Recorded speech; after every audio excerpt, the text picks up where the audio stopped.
अस्सलामुअलैकुम dear students, कैसे हैं आप सब? ठीक हैं। मुझे उम्मीद है कि आप सब एकदम ज़बरदस्त होंगे। तो आज हमारा एमएस वर्ड का सेकंड लास्ट लेक्चर है।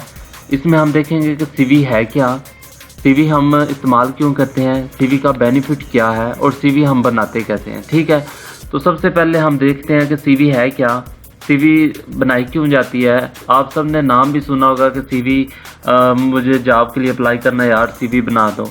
आप लोग मास्टर कर लेते हैं, आप लोग बैचलर कर लेते हैं, तो आपको कहीं किसी जॉब के लिए जाना है तो आपको सीवी की ज़रूरत होती है। ठीक है, अगर आपने एक्टिंग के लिए पार्टिसिपेट करना है तो आपको उसके लिए पोर्टफोलियो बनाना होगा। ठीक है, पोर्टफोलियो जाता है आप अपने डिफरेंट पोजेस से, डिफरेंट साइड व्यू से आप अपनी इमेजेस लगाएंगे। वो एक अलग टॉपिक है, वो मैं जस्ट इंटरटेनमेंट के लिए बता रहा था। ठीक है, तो सीवी है क्या, करिकुलम विटा होती है।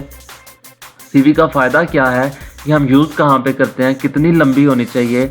आप फ्रेश ग्रेजुएट हैं, आपके पास कुछ एक्सपीरियंस है, आप यहाँ कुछ आप उसके अंदर कुछ अपनी स्किल्स ऐड करना चाहते हैं। सीवी में आपका पूरा कंप्लीट इन्फॉर्मेशन ओवरव्यू दिया जाता है कि आपके पास ये चीज़ें हैं।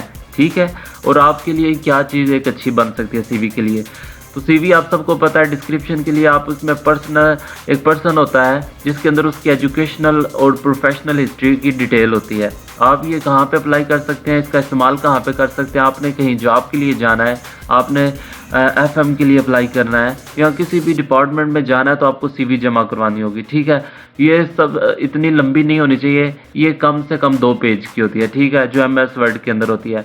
तो आपकी इसके अंदर कुछ सेक्शंस होते हैं जिनको ऑर्डर दिया जाता है, जिनको आप एक तरतीब से लिखते हैं। सबसे पहले आप अपनी पर्सनल इन्फॉर्मेशन लिखते हैं, उसके बाद अपना वर्क एक्सपीरियंस देते हैं, अगर आपका कोई एक्सपीरियंस है तो वो देते हैं। नंबर 3 पे है एजुकेशन, आप देते हैं कि आपने क्या करना है, सबसे बड़ी डिग्री, फिर उससे छोटी, फिर उससे छोटी। आप वो एग्जाम्पल देखेंगे समझ आ जाएगी। उसके बाद आप अपनी स्किल्स और इंटरेस्ट को भी ऐड कर सकते हैं, तो ये सीवी में इंक्लूड होता है। तो आप पर्सनल इन्फॉर्मेशन में क्या होता है कि आप अपना नेम लिख सकते हैं। ये कोई एसेंशियल नहीं है कि आप अपनी डेट ऑफ बर्थ लिखें, ये लड़कियों के लिए। आप अगर डेट ऑफ बर्थ लिखना चाहें लिख सकती हैं, ना लिखना चाहें तो कोई मसला नहीं, क्योंकि लड़की को 20 साल का होने तक ना कम से कम 30 से 35 साल चाहिए होते हैं, तब वो जाके 20 साल की होती है। ठीक है, तो ये आप ईमेल एड्रेस है, टेलीफोन नंबर दे सकते हैं, आप अपनी पिक्चर ऐड कर सकते हैं, रिक्वायर है। ठीक है, उसके बाद अगर आपका कोई एक्सपीरियंस है किसी कंपनी में, आप पहले क्या थे, उसके बाद क्या हुए, उसके बाद आपने क्या क्या काम परफॉर्म किया, तो आप वो चीज़ें ऐड कर सकते हैं। तो एग्जांपल अभी हम देखेंगे। तो एजुकेशन में क्या होता है कि आपने सबसे पहले बड़ी डिग्री का नाम लिखना है, कौन से सन में की, कौन से साल में की, उसके बाद छोटी, उसके बाद छोटी डिग्री। ठीक है, उसके बाद कि आपके पास स्किल्स कौन सी हैं आपकी, आपको एमएस वर्ड आता है, क्या आपको एमएस एक्सेल आता है, क्या आपको अपनी फील्ड्स के कुछ कोर्स आते हैं, आप में कंप्यूटर की स्किल्स हैं, सोशल, जो भी आपके अंदर स्किल्स हैं, जो आपके इंटरेस्ट हैं, आप भी हैं, जो भी आपके अंदर टैलेंट है, आप उसको ऐड करेंगे। ठीक है, आप एक सीवी अच्छी कैसे बन सकती है, आप अच्छी हो, शॉर्ट हो, आप इजीली अगला बंदा आसानी से रीड कर सके, कोई स्पेलिंग मिस्टेक ना हो, तो यही कुछ चीज़ें हैं जो आप कर सकते हैं। ठीक है, तो कोई आपका मसला नहीं है, हमेशा पॉजिटिव रहें, ईमानदार रहें, जो आपके अंदर जो चीज़ें हैं जस्ट वो ऐड करें। ये नहीं है कि अगर आप कोई चीज़ नहीं आती, आपने बड़ी बड़ी लंबी बना के छोड़ी है, मैं ये भी कर दूंगा, मैं वो भी कर दूंगा, तो इस तरह की बेहुदा बातें अच्छी नहीं लगती।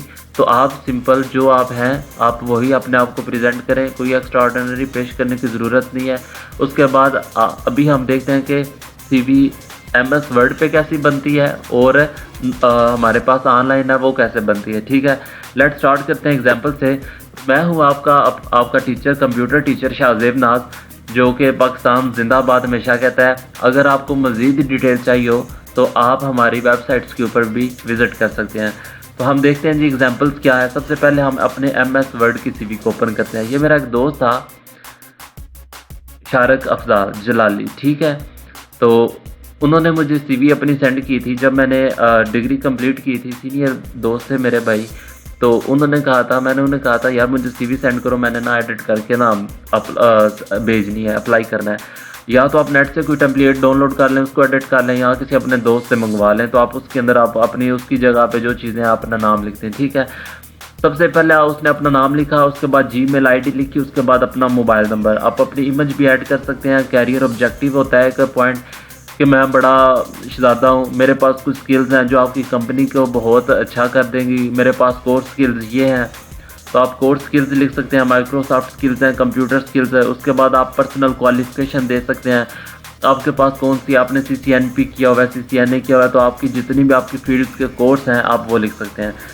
देखिए एकेडमिक्स क्वालिफिकेशन में क्या था कि आपने BS इंफॉर्मेशन IT की यूनिवर्सिटी ऑफ गुजरात से, एक्सपीरियंस कितना कहाँ पे किया, क्या क्या किया, वो चीज़ें, आपको लैंग्वेजेस कौन सी आती हैं और आपका रेफरेंस क्या है, कहाँ पे हैं, तो आप वो चीज़ें देख सकते हैं। ठीक है, तो आप इस तरह सिंपल जब आप अपना डाटा टाइप कर लें तो उसके बाद आप उसको बोल्ड कर सकते हैं, अंडरलाइन कर सकते हैं। तो ये देखें चीज़ें सिंपल उसने पहले टाइप की थी, सिंपल उसने ये चीज़ें कर दी, एडिटिंग कर दी।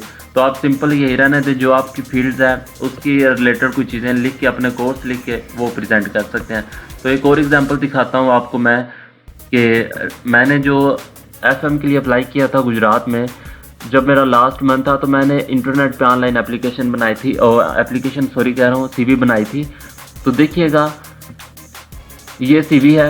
आप इंटरनेट पे इतने मज़े के थीम है, इतने कमाल के थीम है, आप वो देख सकते हैं और बहुत ही अच्छी जो है ना अच्छी किस्म की आप CV डिज़ाइन कर सकते हैं। ठीक है, तो ये हमने शेप ड्रा की थी, शेप के अंदर इमेज इंसर्ट की थी, अपना नाम लिखा, उसके बाद टाइटल क्या है, जॉब टाइटल, उसके बाद कैरियर ऑब्जेक्टिव, आपका मेन गोल क्या, आप क्यों रेडियो जॉकी के लिए अप्लाई करना चाह रहे हैं। उसके बाद आप अपनी ईमेल दे दें, उसके बाद अपना जो आपका एड्रेस है वो देना है, अपने अकाउंट देना है, अपनी वेबसाइट देना चाहे, ऐड करना चाहे वो दे सकते हैं। क्योंकि मैं उस टाइम फ्रेश ग्रेजुएट था तो मैंने वर्क एक्सपीरियंस लिखा था फ्रेश ग्रेजुएट।